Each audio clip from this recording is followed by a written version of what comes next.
Okay, from one room to another for some of you. I haven't moved, only had some of my seltzer water. So I kind of in the chat I just did for the community coaching, working through simplified organization. I touched on this concept a little bit there and then realized, no, this is not what I'm talking about that here. Don't say all this stuff already. But the iteration mindset and the interval planning really go hand in hand because it um, because we start using our time or thinking about our time differently, managing our time differently, and seeing it in this back and forth between implementation and evaluation. And instead of just moving forward, plowing forward without any kind of evaluation, and also without feeling like you have to step back and reevaluate every time something doesn't go exactly like you wanted it to, we can end up having more forward momentum and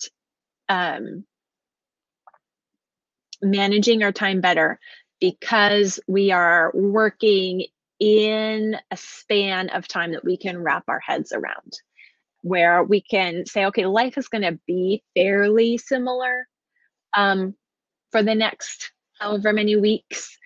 And that's where, when you are doing interval planning and trying to figure out intervals that make sense for you, the looking at your stage of life is a big factor in that, because the younger your kids are, the faster life changes, because the baby gives up naps, that their needs change, their sleeping patterns change, their discipline needs change. Like, they just change fast in the first couple of years.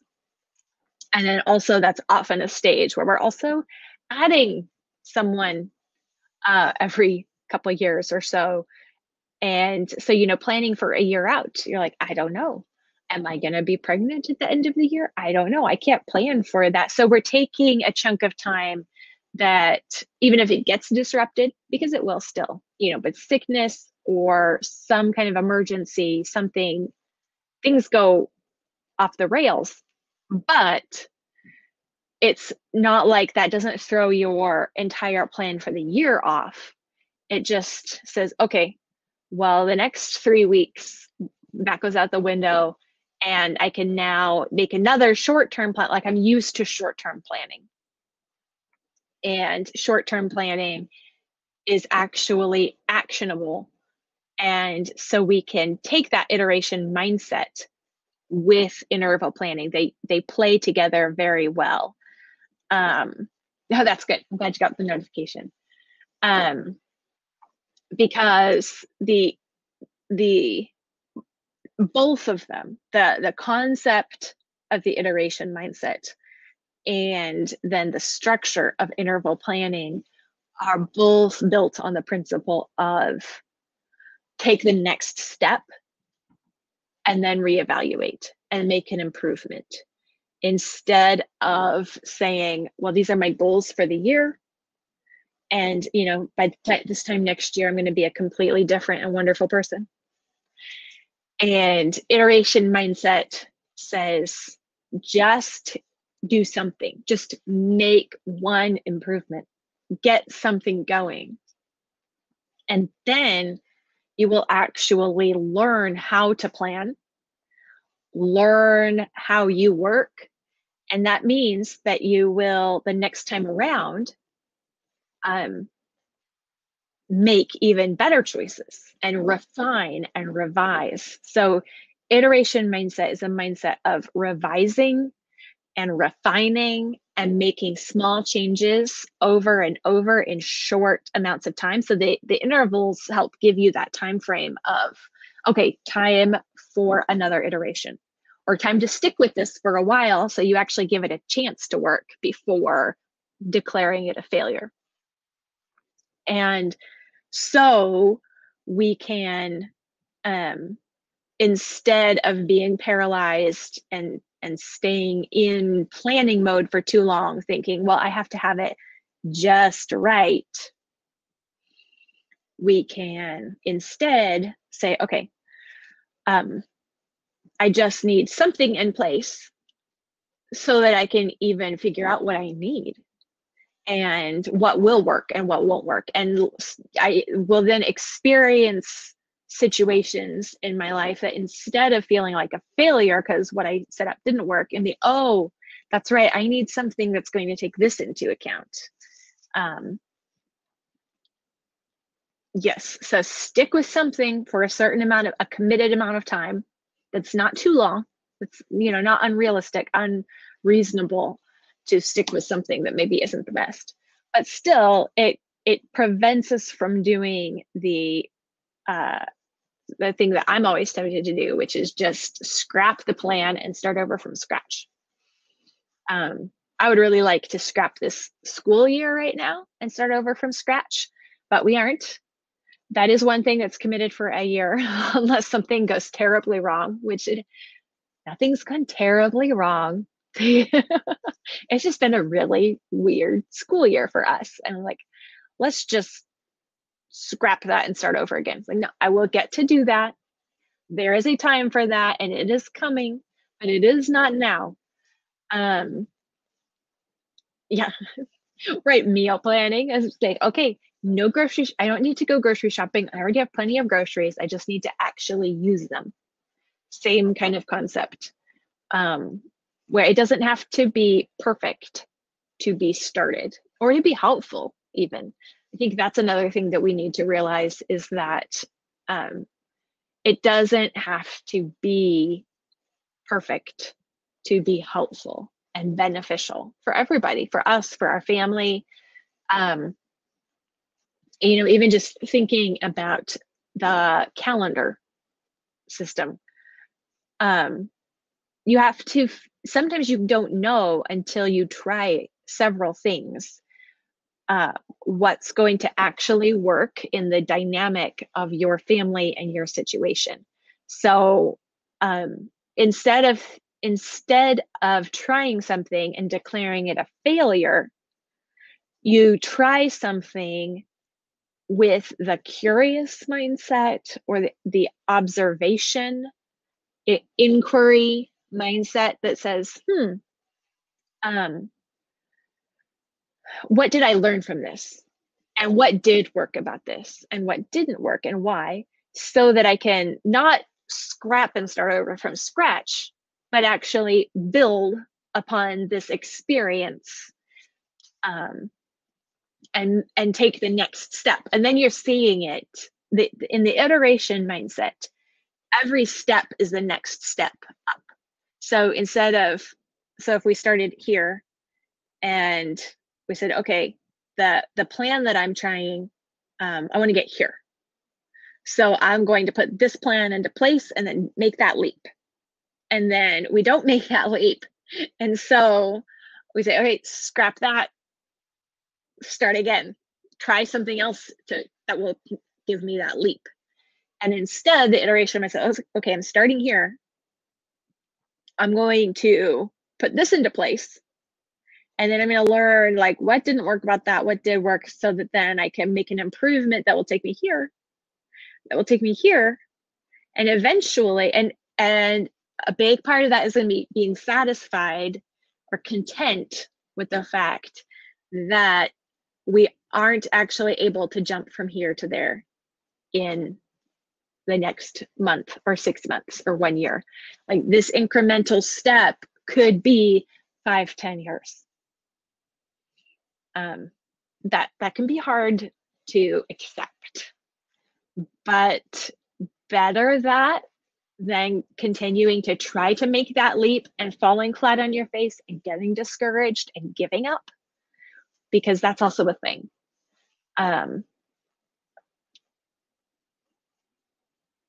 And it's not that you can't ever get there. It's that, even so, starting here, and this is where we want to be. the thing that we don't realize, or maybe we don't realize until we're like 40 or something. I'm not there yet, but it's like I see glimmers. The, the difference between, 20s and even 30s, um, is that we know we're here, and we know we want to get here, and we think that we know what here is like, and so we can make that leap. But part of it is not just that it's too high of a leap. Part of it is that our understanding isn't here yet, and our practice, our experience isn't here.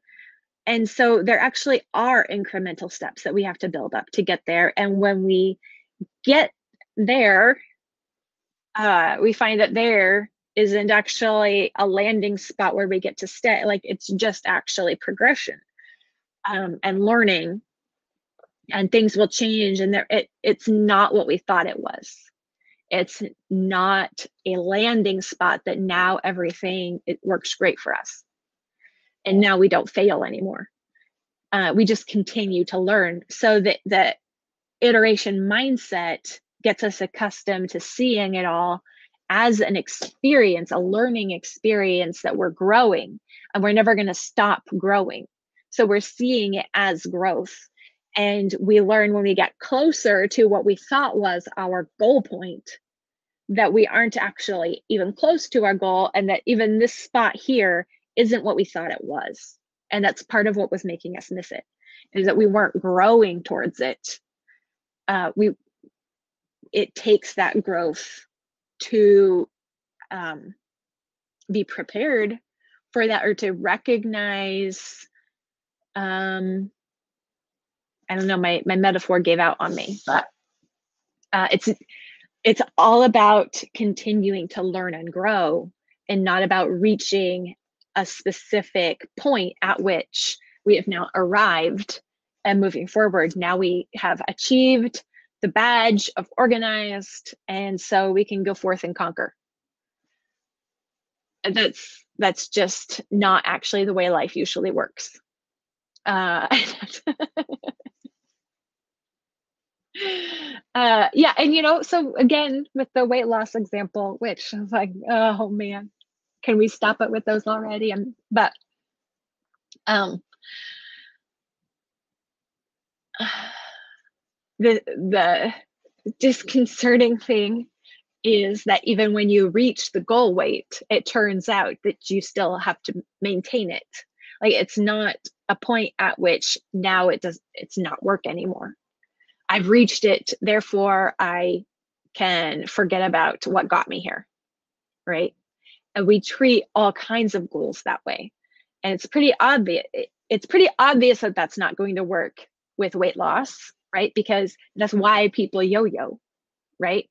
Because they do drastic things to get to that goal point, and then they can't sustain it, and they don't keep, like, they just, you get into that check it off mindset, and suddenly you start creeping back. And that happens in all kinds of our goals. And that's just like in losing weight. Doing the extreme things and the big drastic life overhaul kind of changes can get you to a certain point fast, but you're probably not going to maintain it. It's not going to be real lasting lifestyle change. And it can be pretty disheartening to think, okay, I'm going to have to make changes that I will continue to do even after. Like, these are actually things that I'm going to have to enjoy doing, because I'm going to have to be doing them for the rest of my life. I was like, sorry to be the bearer of bad news. But there isn't a magic goal point from which the nature of the game changes, really, or our body chemistry suddenly changes, and now we can eat chocolate, or now we won't want chocolate anymore. Like, it's just always going to have to be striking that balance and figuring out what we can get away with. Um, so I think that um, using weight loss, I think because we all have so much experience, most of us, with those kind of goals and kind of coming to those realizations like, oh, I might know this like commonsensically, but not um it's not being reflected in my plan or my approach. And think about that in your own life. It's a sad truth. Think about that and think about how that applies in other goals that you have in your life. And so the changes, the small incremental changes that we make along the way to get to various goal points that we do have, they are also going to be changes that have to stick. And so it's way better if we can make those incremental changes small enough and realistic enough that as we make them, we give ourselves the time and we take the approach not of I'm doing this to get that other thing, but we have to make these changes things that we learn to love in and of themselves. Um, and if you're doing something that you hate in order to get to your goal, even if you make it to your goal, you're probably not going to stay there. And that's not just true in weight loss, that's true in other kinds of goals as well. So, be content with small baby step habit incremental change and recognize that there will be backsliding kind of times. There will be like there's not a magic answer or solution to where being on vacation for 2 weeks or having all the kids sick for a week or moving, like there's no situation where that doesn't throw you off. It might look like it's that way for other people, but one, they're either faking it or two, they know they just are already in this incremental, they're just taking the short amount of time and they know how to handle a shorter amount of time, and they can change things up as needed more nimbly almost. I think nimble is a good word for it. And what you can recognize too is that as you take these small intentional steps, you're not just taking those steps, you're also getting better at choosing and doing small incremental steps. So it's all practice that's all going to help give you that experience, give you the practice, give you the skill of planning and of implementing, so that it's not even only about the changes themselves, but seeing incremental change as a skill in and of itself that's going to be beneficial across the board. So every year we'll have a February forever. Yes. Okay, so that's all I have for today. And we will talk more about this in Convivial Circle. And the iteration mindset is really absolutely core. So no matter which course you're working in or what you're going to do moving forward, this applies. And this is a big part of any kind of change that you're working on at all. So talk to you later.